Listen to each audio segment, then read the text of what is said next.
Pembahasan aplikasinya Mas sama Assalamualaikum aku aja, warahmatullahi wabarakatuh.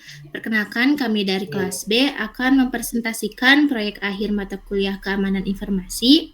Kami di sini mengambil tema digital signature dengan nama aplikasi SignSafe, mekanisme autentikasi stateless API menggunakan digital signature, nonce, dan timestamp. Nah, sebelum ke pemaparan, izinkan kami memperkenalkan diri terlebih dahulu. Dimulai dari saya sendiri, perkenalkan nama saya Widya Senjarahayu dengan NPM 237006024. Kemudian Perkenalkan, nama saya Alia Nabilah dengan NPM 237006018. Misalkan Teddy Tanto dengan NPM 237006041. baik, untuk mempersingkat waktu, langsung saja ke penyampaian proyeknya akan disampaikan oleh Saudari Alia. Kepadanya disilahkan.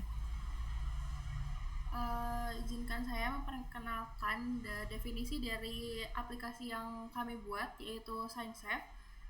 SignSafe ini berfokus pada autentikasi API stateless yang mengandalkan kombinasi digital signature, nonce, dan timestamp. Fokus utamanya adalah validasi dan pengamanan komunikasi API melalui SignSafe. Akan tetapi pada aplikasi ini juga tidak mencakup aspek pada pengamanan penyimpanan kunci private di sisi klien. Untuk alur dari aplikasi ini yaitu pertama user mengenerate nonce, dan ketika nonce tersebut setelah di-generate, maka nonce didapatkan di generate signature yang dibentuk oleh user ID, nonce, timestamp, dan payload.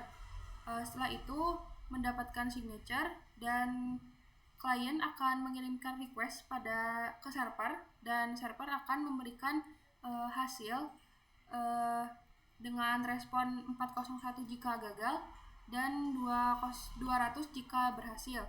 Mungkin sekian penjelasan singkat yang bisa saya sampaikan. Saya kembalikan kepada moderator. Terima kasih. Baik, terima kasih. Selanjutnya demonstrasi akan diterangkan oleh Saudara Dipa. Kepadanya disilahkan. Baik, di sini saya akan melakukan demonstrasi untuk aplikasi API yang telah kami buat. Nah, di sini di browser terdapat data-data yang sudah saya generate, yaitu private key, user ID, dan username. Nah, data-data tersebut akan digunakan untuk melakukan request ke server atau API yang telah kami buat dengan digital signature.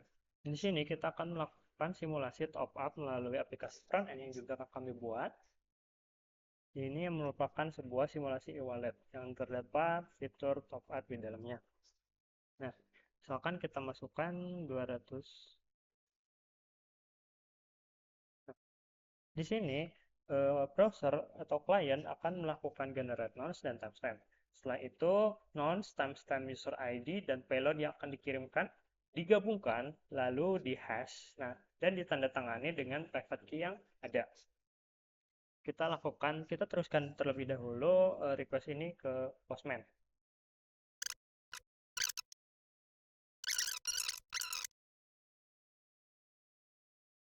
Karena ini merupakan request yang valid dengan signature yang lengkap, nonce yang baru, timestamp yang tepat, dan juga body yang tidak kita ubah sama sekali, maka saat kita mengirimkan request ke server akan memberikan respons 200 dengan pesan top up successfully dan balance.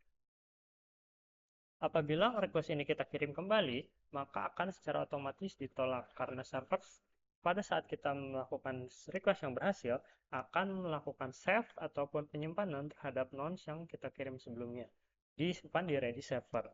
Dan ready server menyimpannya selama 5 menit. Dalam jangka waktu 5 menit tersebut, apabila terdapat nonce yang sama, maka akan otomatis ditolak. Kita coba kirim kembali.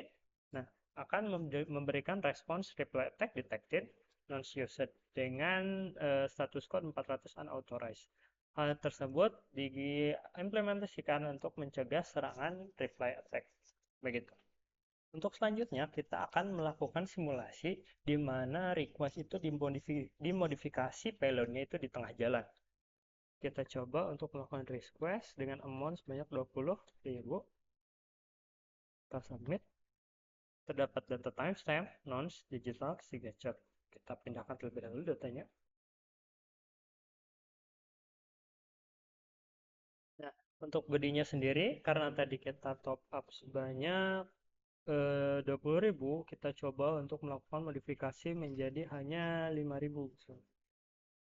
Nah, di sini akan terjadi response verification error dengan status code 401 unauthorized. Hal tersebut dikarenakan terdapat perbedaan antara hash yang dibuat dan yang ditandatangani di client serta hash yang ditandatangani di server saat dibandingkan. Hal tersebut karena di client amount yang di hash itu adalah sebanyak 20.000 yang ini. Sedangkan yang di hash di server itu ada 5.000. Hal tersebut menimbulkan perbedaan antara hash antara klien dan browser sehingga validasi atau verifikasi dari signature tersebut gagal. Hal ini dilakukan untuk mencegah terjadinya penyadapan ataupun perubahan payload di tengah jalan oleh penyerang. Selanjutnya adalah simulasi penyerangan di mana waktu timestamp atau waktu yang dikirimkan dari klien itu tidak sesuai terlalu lama ataupun terlalu jauh di depan dari waktu server. Di sini kita mau coba modifikasi untuk kodenya agar waktu yang didapat itu 10 menit lebih jauh dari waktu saat ini. Kita coba dengan masukkan 2000, submit. Kita pindahkan terlebih dahulu data-data yang kita dapat.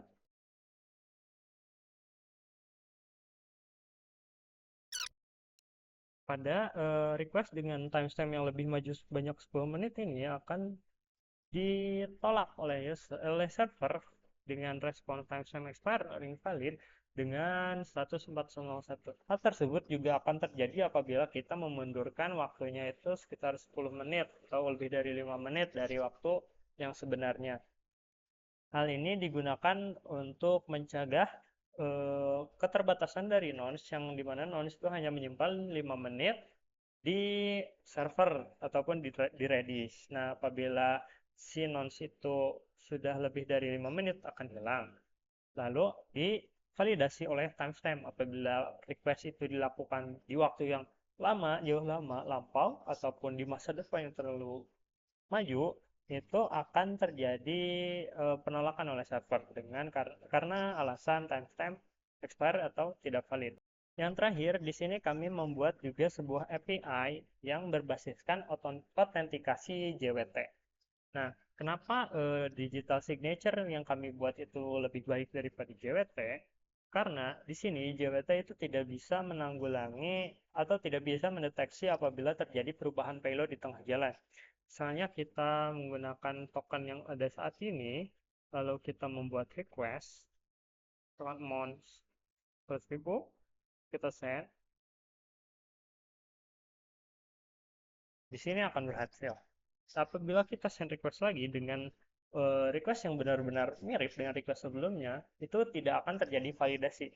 Untuk aplikasi yang kami buat itu terdapat nonce yang disimpan di Redis. Nah, apabila kita melakukan request dengan data yang persis sama, maka tidak akan diproses oleh server untuk mencegah reply attack. Nah, untuk penggunaan JWT itu sendiri belum bisa melakukan pencegahan dari reply attack.